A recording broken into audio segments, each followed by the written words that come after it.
I'll speak to newsmakers, risk takers, and the ultimate game changers. Bold moves, big deals, winning trades. It's all right here. Make CNN your first move. First Move with Julia Chatterley, weekdays. This is CNN. More people get their news from CNN than any other news source.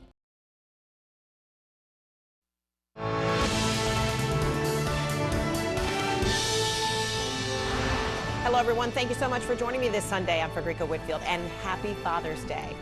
We begin this hour with Americans inundated from all angles, facing scorching heat, soaring prices, and snarled travel as they try to enjoy a summer that's been a long time coming.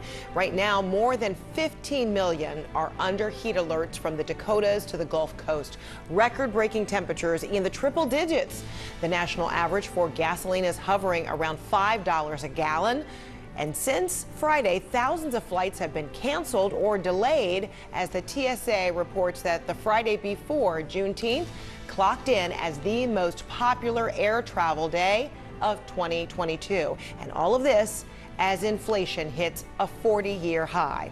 Let's start with the travel troubles facing so many Americans right now. CNN's Camila Bernal is at Los Angeles International Airport. And Camila, already today, more than 770 flights canceled, and still there might be more this holiday weekend. Why?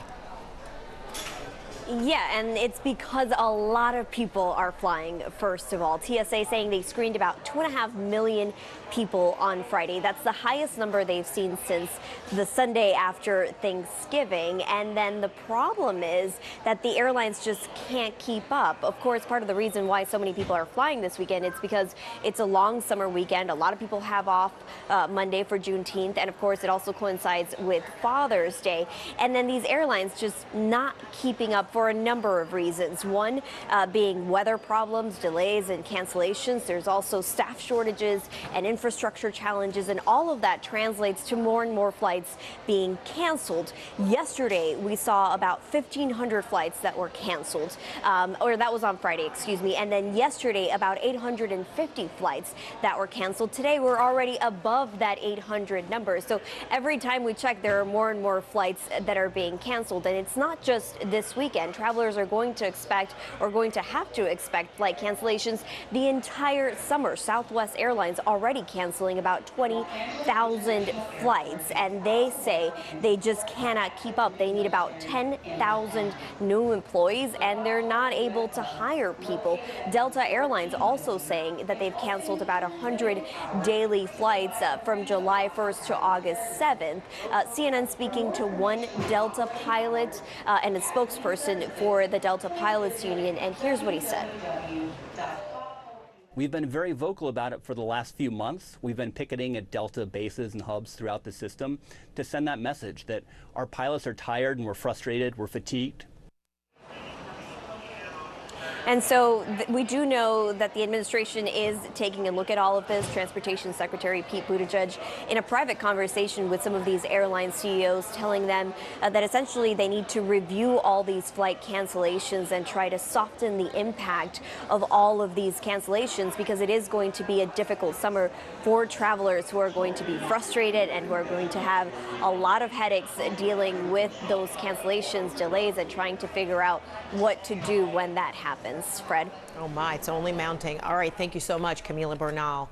Appreciate it, from LA. All right, the White House says lowering costs is a top priority, even as the Fed raised interest rates last week, the sharpest increase in nearly 30 years. CNN's Arlette Saenz is traveling with the president in Delaware. So Arlette, the White House is still making the case that despite many expert opinions, a recession is not inevitable.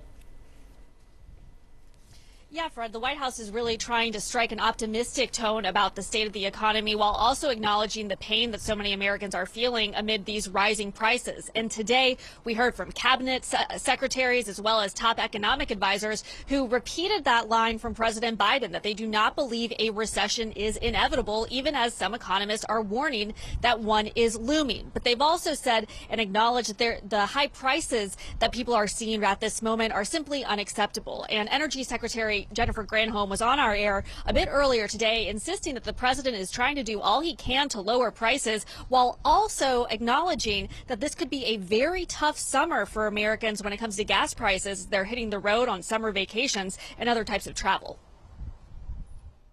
The president is really focused on preventing these inflationary increases to the extent he can. Inflation obviously is happening globally. A recession is not inevitable.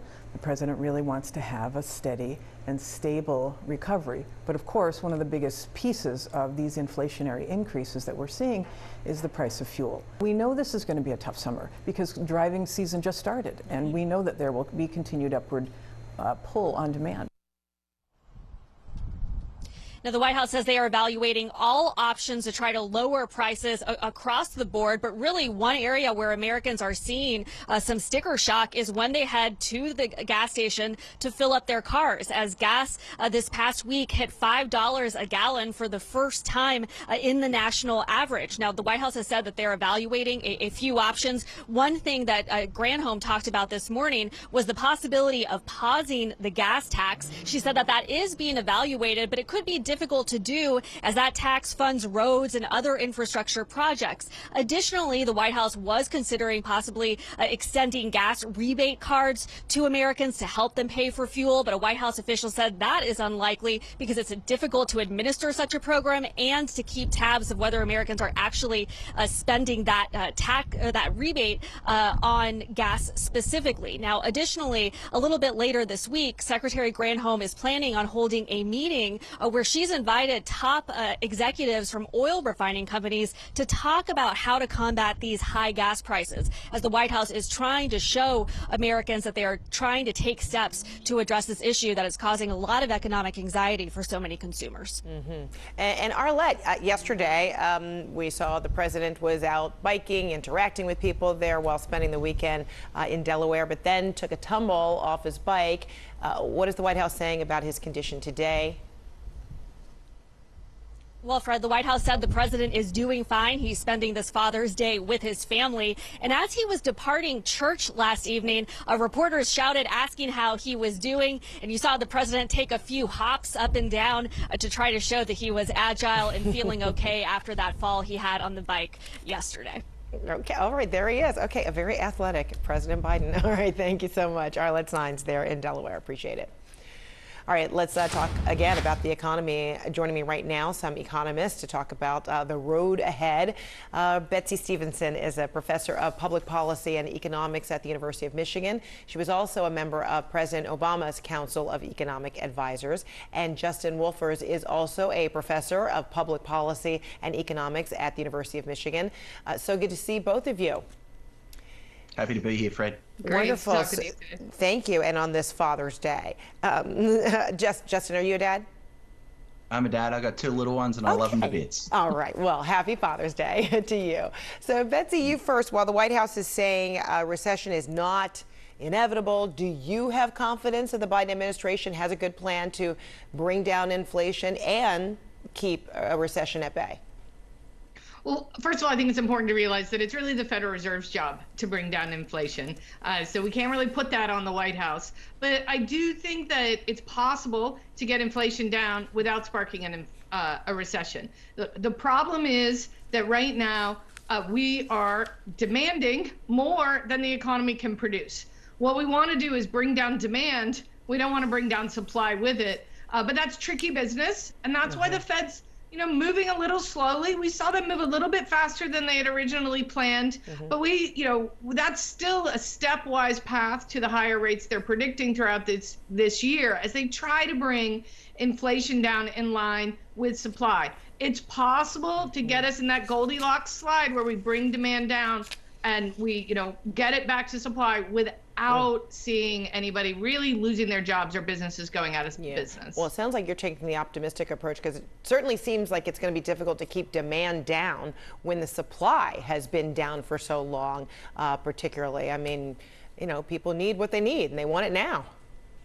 Well, supply is actually quite up. I mean, this was the miracle of this recession was just how quickly we got GDP back to where it, not only where it had been, but actually to its trend line. So we have GDP that soared, but what happened is after staying home and not spending for a year, people just came out and said, I want to spend what I've got. They built up a lot of savings over the pandemic. Not only did the government provide a lot of financial support, but we also got support through low interest rates from the Fed, and people didn't know how to spend in 2020. So all of that led to high employment, which means people have money, and high savings, which means people have money.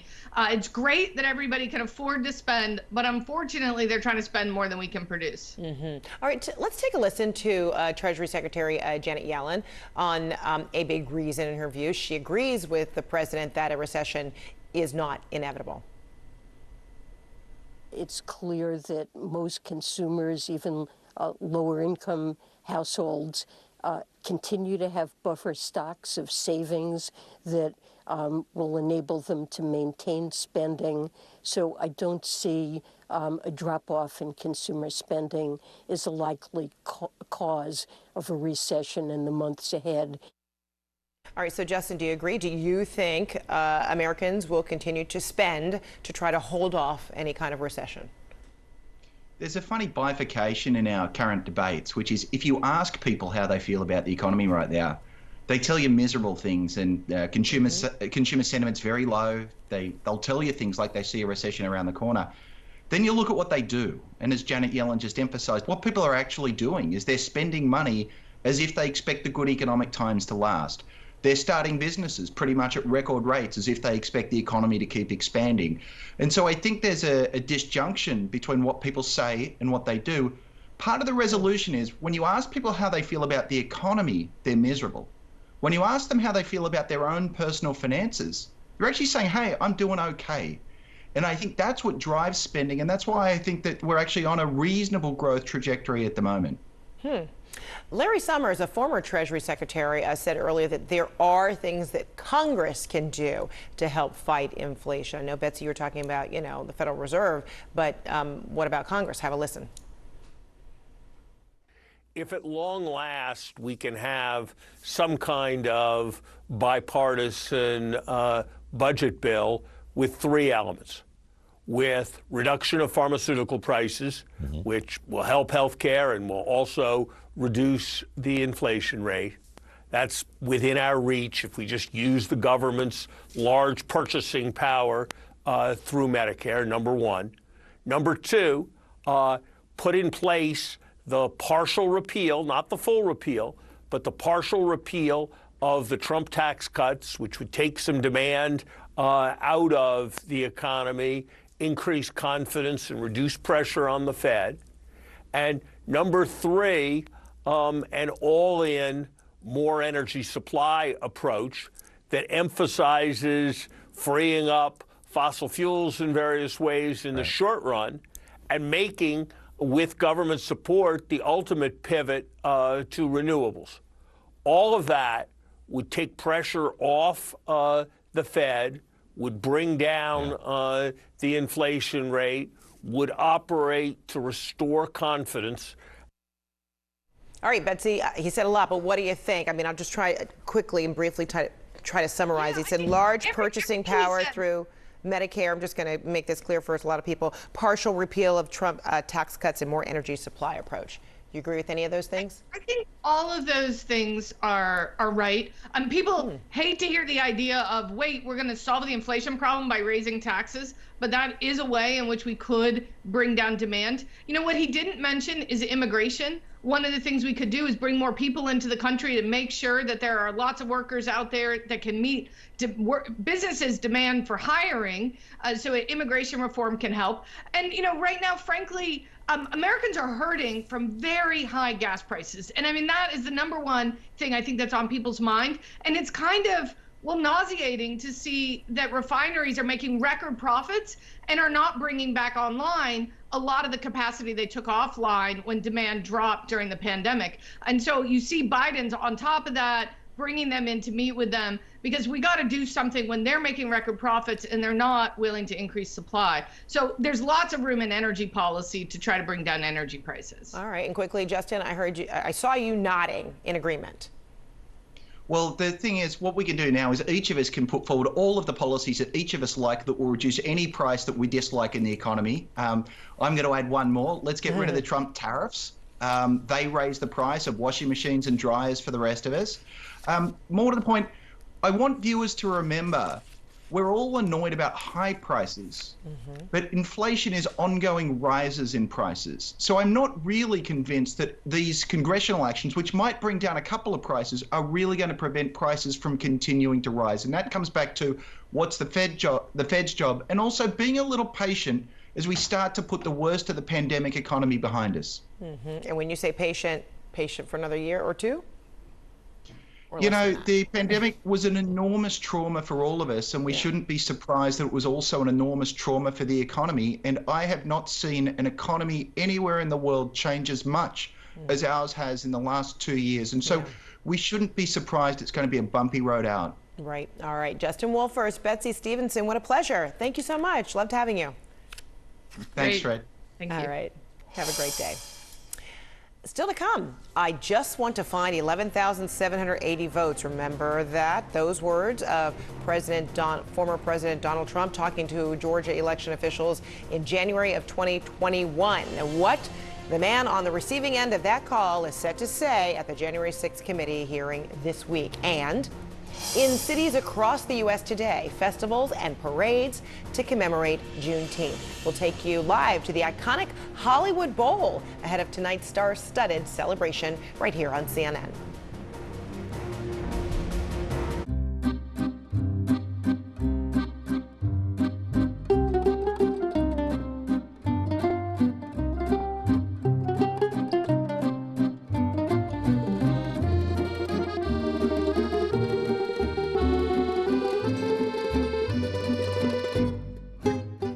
Air Quality Update in association with Copernicus, Europe's Eyes on Earth.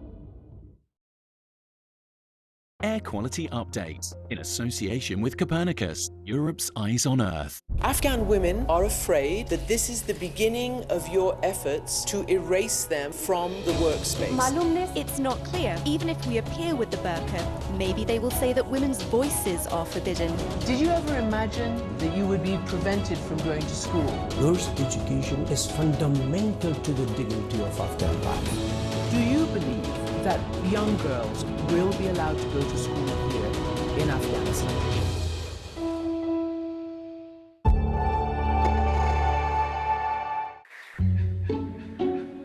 This Chinese national treasure is more endangered than the panda. Its lichen-covered forest home at risk.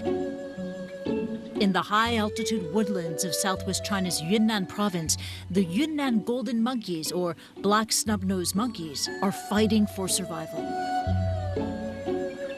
Almost 100 monkeys are killed by hunters every year in the region, according to the Nature Conservancy. Villagers rely on mountains. In the old days, they would often climb up the mountains for hunting and other activities such as gathering and cutting trees.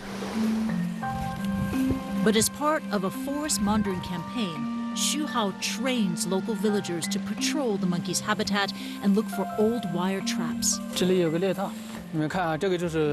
is the wire trap. Villagers tie it to the tree and use this to catch some animals.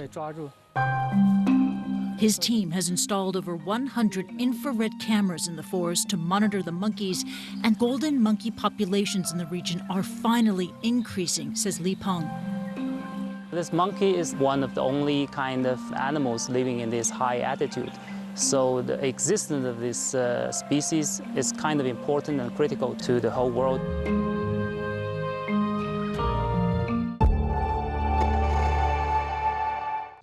You can help the refugees from Ukraine.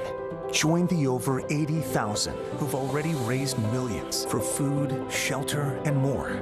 Explore cnn.com/impact. Click to take action. I'm Larry Medowo in Kigali, Rwanda, and this is CNN.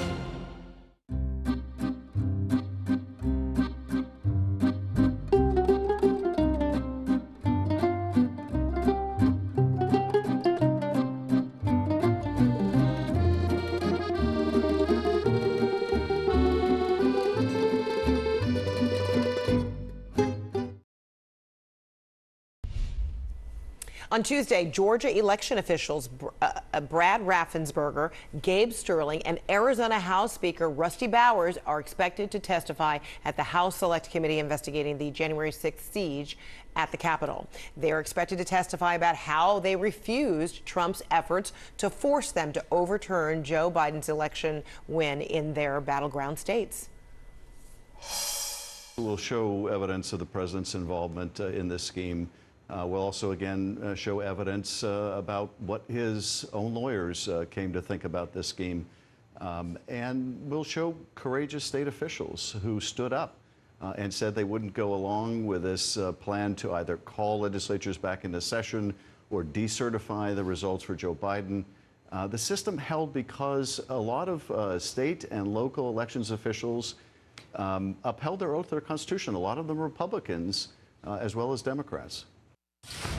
All right, Paige Pate is a constitutional law attorney and a criminal defense attorney. Paige, so good to see you. Happy Father's Day. Thank you. Thanks for joining us today. So how significant, in your view, will Tuesday's hearings be as the committee makes the case that Donald Trump tried to overturn the 2020 election results? Well, Fred, I think it's going to be very important because now, coming out of Georgia, we don't just have implications that Trump was involved in doing something that could be illegal. Trump is on tape, and he's specifically asking the Secretary of State here in Georgia to try to find votes that simply didn't exist. And with some of the other evidence that we've heard so far play out during these committee hearings, there can be an attempt, I think, by Trump and his lawyers to spin that evidence, to try to put it, into a context. Hey, we weren't really serious about this. We were considering different legal options. The difference here is there is a tape of that phone call, which our Secretary of State thought was a threat, and that has already been testified to in a criminal grand jury that is currently sitting in Fulton County, Georgia, and I expect we're going to hear more about it in the hearing to come this week. And then there's this new poll just out today showing that most Americans believe Donald Trump should face charges for his role in the Capitol riot. According to the ABC Ipsos poll that just came out today, 58% of Americans believe Trump should be charged with a crime for his role in the riot. 2 congressmen were on the Sunday talk shows today and also called for Trump to be held accountable. Take a listen. I certainly think the president is guilty of knowing what he did, seditious conspiracy, being involved in these, kind of different segments of pressuring DOJ, vice president, et cetera. I think what we're presenting before the American people certainly would rise to a level of criminal involvement by a president and definitely failure of the oath. There needs to be accountability. If you allow impunity for attempts at unconstitutional seizures of power, which is what a coup is, then you're inviting it again in the future. And to be a strong, self-sustaining, self-respecting democracy, we can't allow people to decide that they are above the law. So then ultimately it will be up to the Justice Department, right? And how much of an uphill battle could it be potentially, even though there has been all of this incriminating testimony and possibly upcoming, like in the Raffensperger case, there might be more evidence showing that the president may have done something criminal?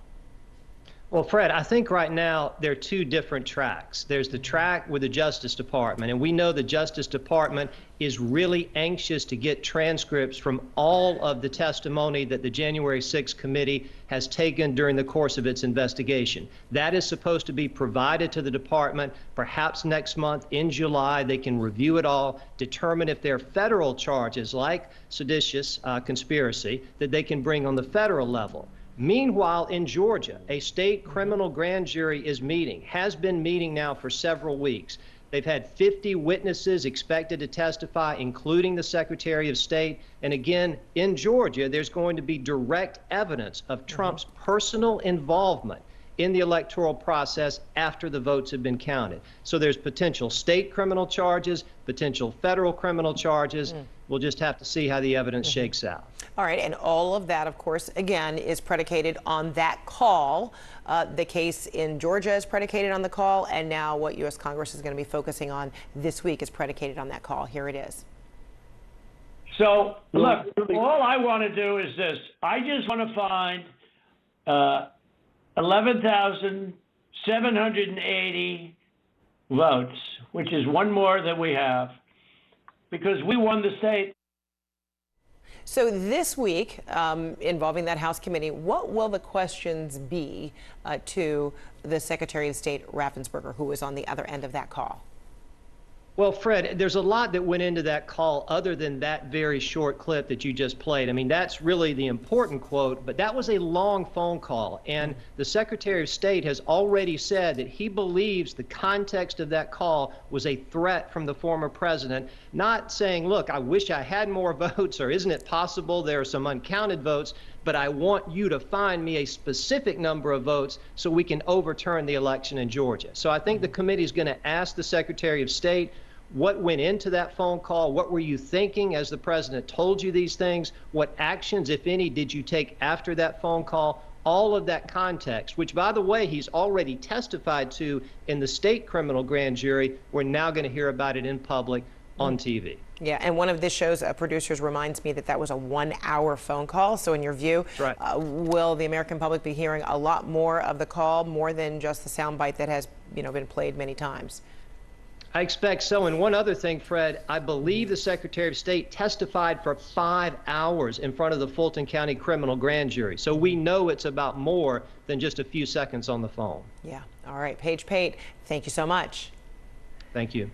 All right, and now talk about feeling the heat. How about this? Take a look at the map. A stunning snapshot of the extreme heat that is baking the U.S. from the Dakotas to the Gulf Coast. Next, the cities where records could fall. Plus, flames engulf a 70-foot yacht off the coast of Kittery, Maine. We'll tell you what happened. These troops, they are Russian. I've spoken to the commander. He said they are now in control. Over that way. It's a secret location. They're going to fire on Russian forces. There has been a ferocious battle here. There's unexploded grenades everywhere. We're being shown the powerful American guns, giving them an edge. You downplayed the US intelligence assessment. Do you now regret that? I'm in Kiev right now, and it is under attack, Mr. Lavrov, from Russian forces. I'm being told by our security that we need to get our flak jackets on. No matter where you are in this country, lives are being shattered. There are thousands streaming out. It is at least a chance to save their own lives. Matthew Chance, CNN.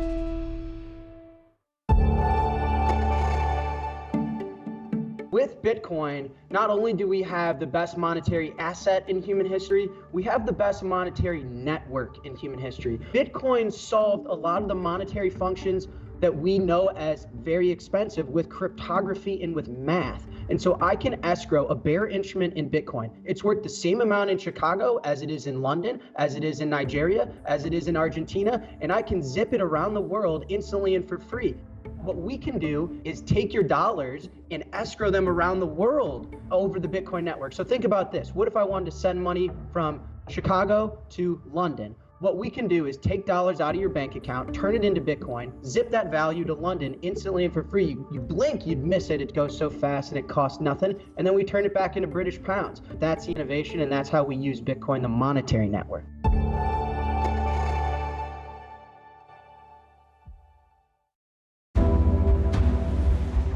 Our mission here at CNN, the news comes first. You really work as hard as you can getting the facts. It is critically important. To our viewers in the United States and around the world, welcome to the Situation Room. We have breaking news. I'm Salma Abdulaziz in Kyiv, and this is CNN.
Monday.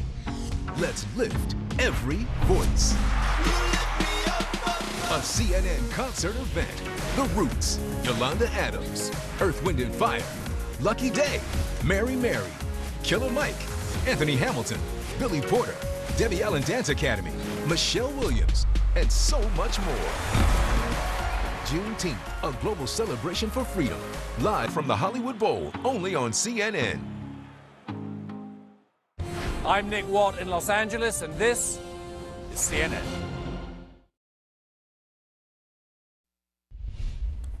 Well, if you're out celebrating today, you'll want to keep cool. More than 15 million are under heat alerts from the Dakotas all the way down to the Gulf Coast, with record-breaking temperatures in the triple digits.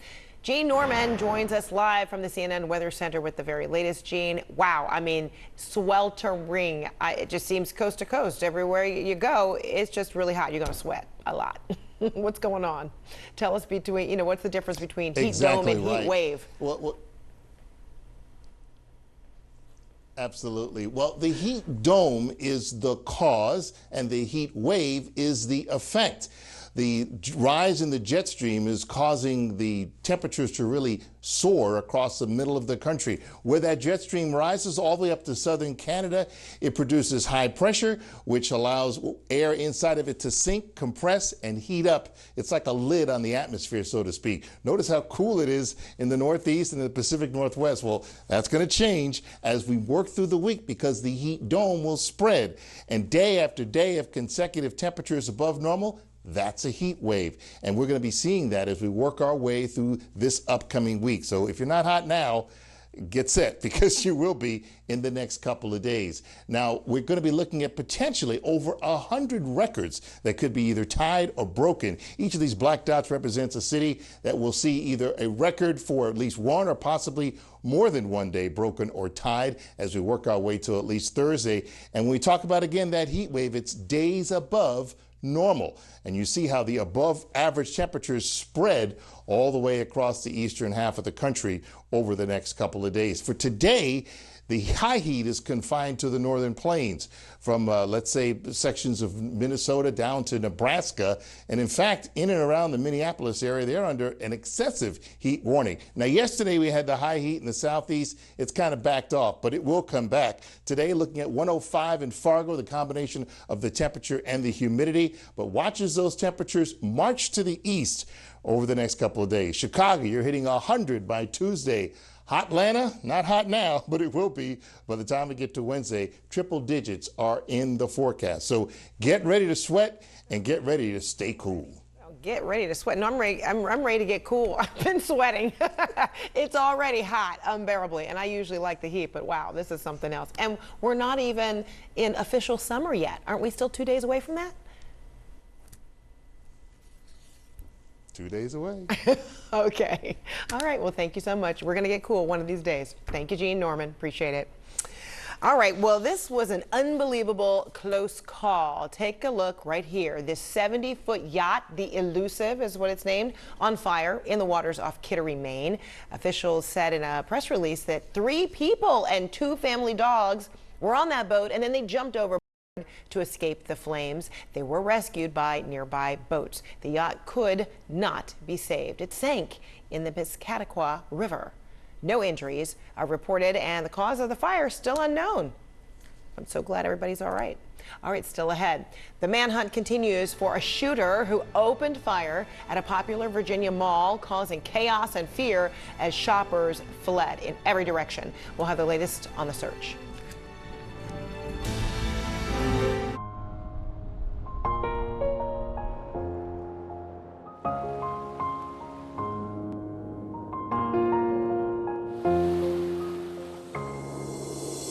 We share this place, we all belong.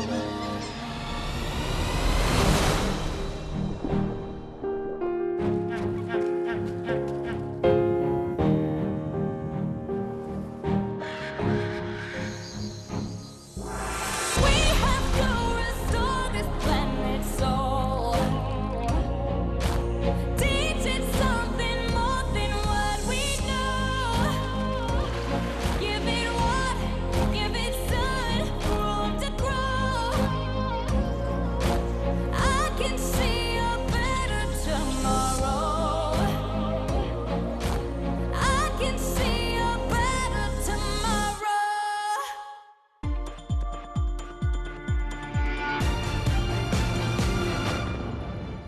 Everywhere that there are people, they can be exploited. And it is the most profitable form of business today. And in my opinion, the most evil form. My name is Jeannie Mai Jenkins. I'm a television personality and the executive producer of Surviving Sex Trafficking. And I'm talking to you from Atlanta. Surviving Sex Trafficking is a documentary that follows the lives of 5 survivors who are able to tell us about their traumatizing situation with sex trafficking. The dangerous thing is trafficking doesn't happen instantaneously. It's a process.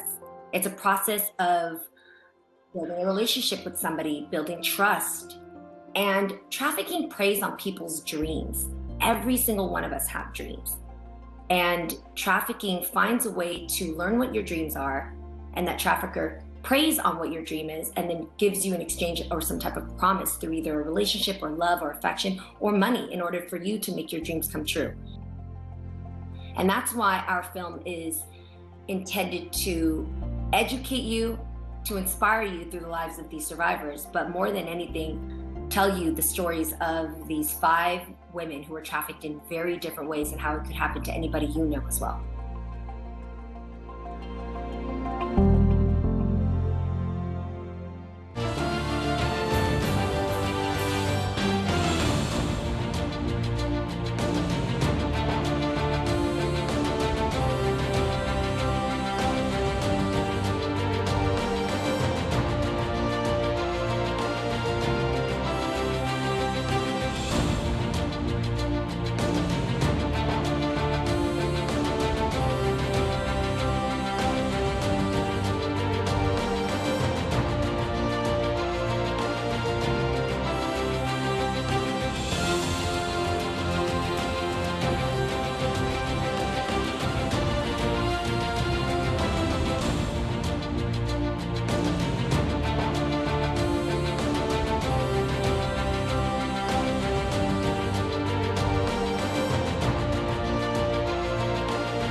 All right, welcome back. In just a few hours, CNN will broadcast the first ever worldwide special, Juneteenth, a global celebration for freedom. Juneteenth commemorates the end of slavery in this country. A star-studded lineup of artists will take part in a concert at the Hollywood Bowl in Los Angeles tonight. They will help viewers learn about the meaning of the new federal holiday. Congresswoman Sheila Jackson Lee, who fought to get this national holiday, this federal holiday, she shared with CNN what Juneteenth means for her. For me, it is a moment of great emotion. It is a moment of passion and compassion because slavery was enormously brutal, and the discussion and information and history about slavery has not been at the center point of America's story. I thought it was extremely important to pass a federal holiday that would give America a moment to be able to reflect not just on the jubilation of freedom, but also the brutality of slavery and what it meant to human beings. All right, joining me right now is Thomas Wilkins. He is the principal conductor for the Hollywood Bowl Orchestra. So good to see you. Tonight, you'll be leading the Recollective Orchestra in the global Juneteenth celebration. So, ahead of that, how are you feeling right now? Yeah, I'm feeling excited about getting everything started. You know, we've been talking about this for a year here, about figuring out a way to really celebrate Juneteenth. And sure enough, here we are. We talked about how to put together an all-black orchestra, and then there, all of a sudden, there was the Recollective Orchestra already in place. Wow. So that part of the puzzle was there. And then we approached Live Nation Urban, and everything just went crazy from there. Oh my goodness! So tell me about this Recollective Orchestra that you ended up discovering, right? And ended up making sure they're central to the performance tonight. Yeah, they are indeed. You know, someone asked earlier how I was going to feel about conducting an all-black orchestra, and I said, well, I'm going to feel the same as I conduct any other orchestra.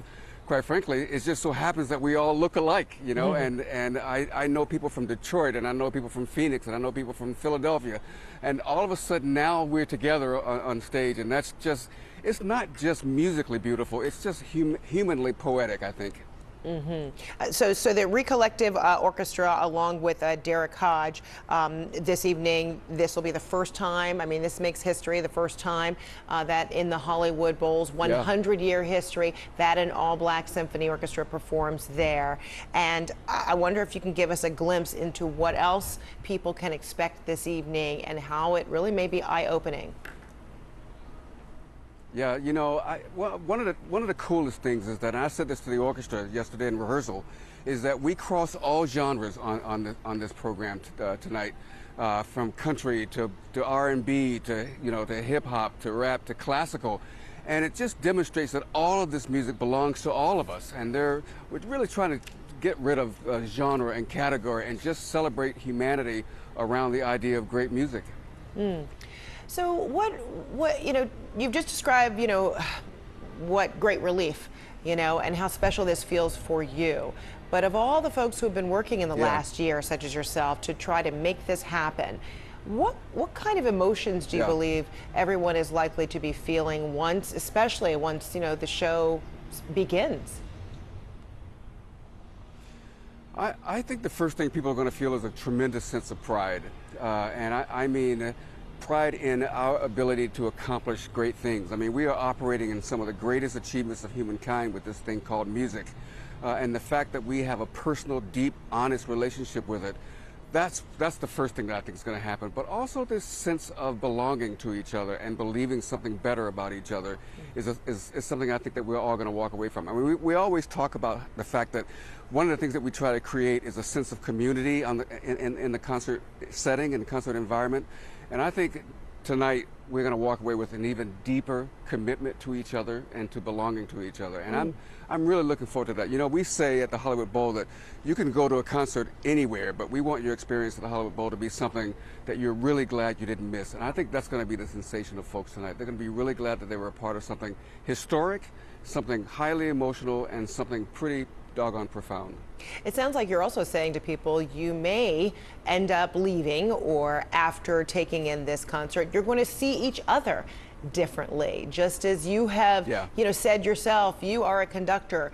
Many people want to attach and say you are a black conductor, but perhaps this is a moment in which you're hoping, correct me if I'm wrong, you're hoping that people will see each other differently. Yeah, absolutely. That's well put, which is why you're on TV. Well, which is why you are where you are. You are leading us all, and we are just following you blindly. But now our eyes are open and gladly following you right into this evening. Thank you so much, Thomas Wilkins. So great to see you. Hey, it's great to be with you. Take care of yourself. I'll be watching, and hopefully next time I'm in LA, see you and all of those talents in person. Thank you. Thank you. I think I may know how to get you some tickets, by the way. Oh, okay. Well, we'll work on that.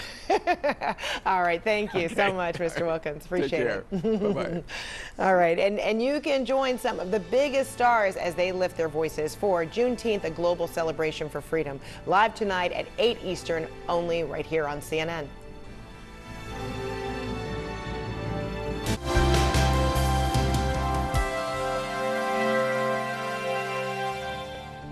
I'm CNN meteorologist Chad Myers with your Copernicus Climate Change Summary for May of 2022. A couple areas of note here on the big picture.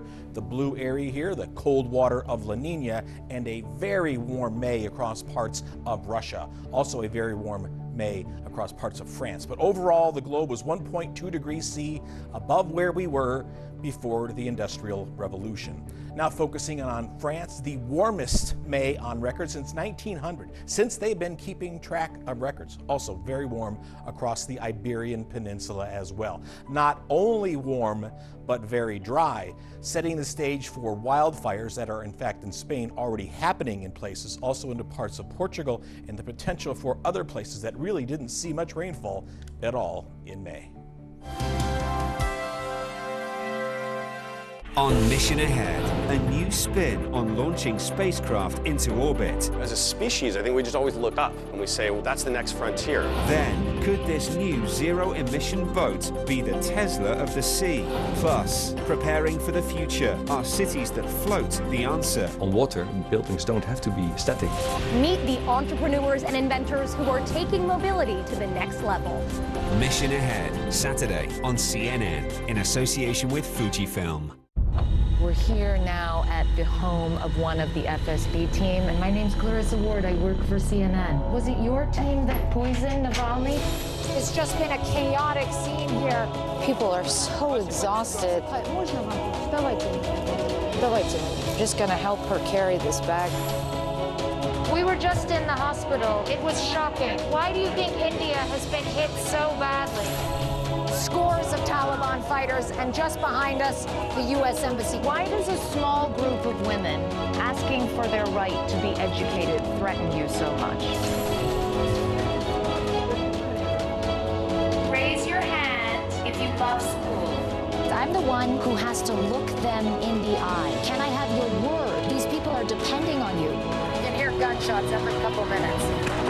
Now they're pressing in. They want desperately to tell their story.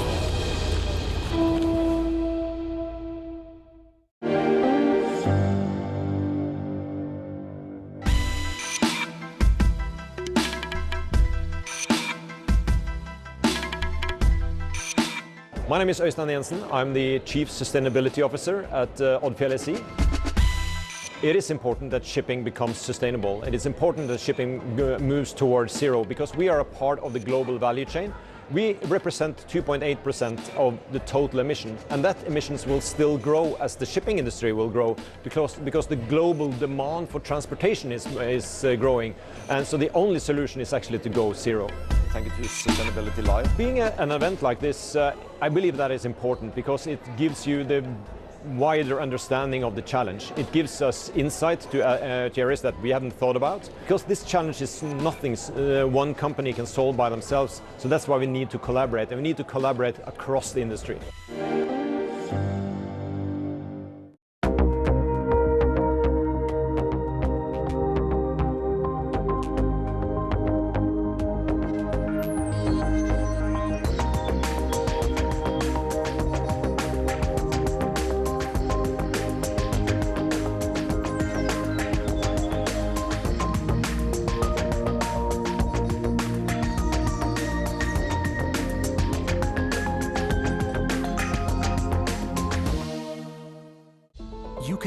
the refugees from Ukraine.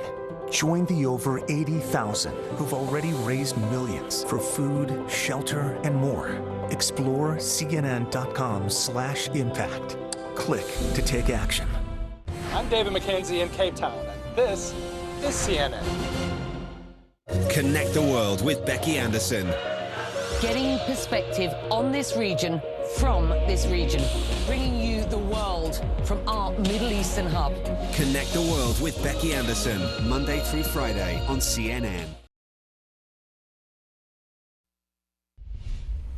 Sadly, yet another weekend of gun violence right here in the U.S. Police are trying to find the gunman who opened fire at the Tysons Corner Center Mall in Virginia yesterday, prompting panicked shoppers and workers to flee, some actually hiding in changing rooms. Authorities say a fight broke out right before the shots were fired. No one was hurt by the gunfire, but 3 people were hospitalized for injuries they got while running away.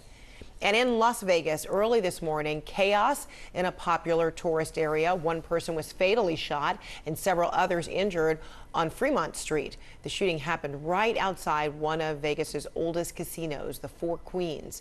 It's unclear if a suspect is in custody, and of course we'll bring you details as we get them. And how authorities respond to active shooters is under growing scrutiny after the deadly school shooting in Uvalde, Texas last month. Police did not go into the classroom where a gunman was holed up at the Robb Elementary School for more than an hour. But an Oklahoma police department says new technology is helping to better train and prepare its officers for the unthinkable. CNN's Gary Tuckman has more. Thomas Duran, Enid, Oklahoma Police Department. I've been here 2 weeks. I've been an officer in total for almost 12 years. A warning that what you're about to see might be very difficult to watch. Officer Duran is starting intensely realistic active shooter police training. Let's go, we got shots fired. Let's move, let's move. With a high-tech simulator that this department just recently bought. The people you will see are hired actors. Okay, Officer Duran, shots fired at the school, and that's all the information we have. You're there with your 2 partners. And you know our policy is we go in, we don't wait. How many are there? Where are they? Even though they're actors, watching the training scene unfold is traumatic. Where'd they go?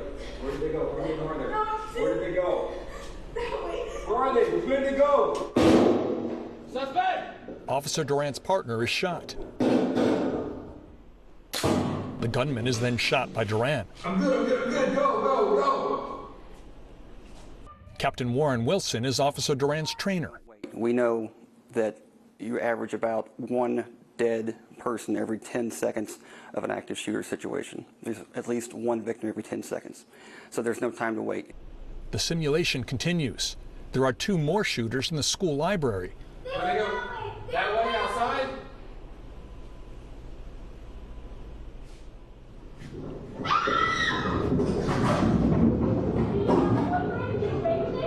Suspect! Drop it!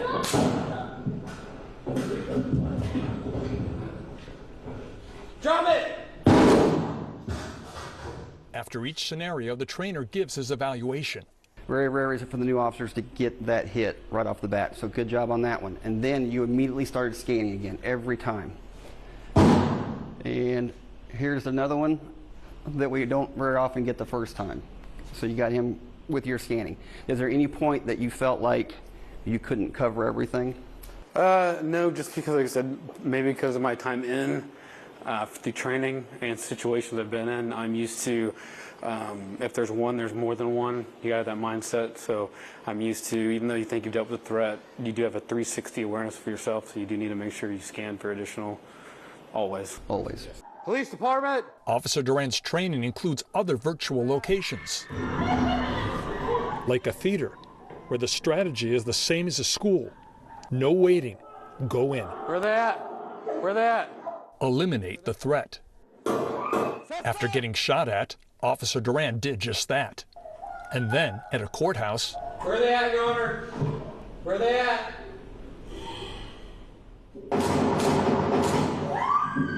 He once again eliminates the threat.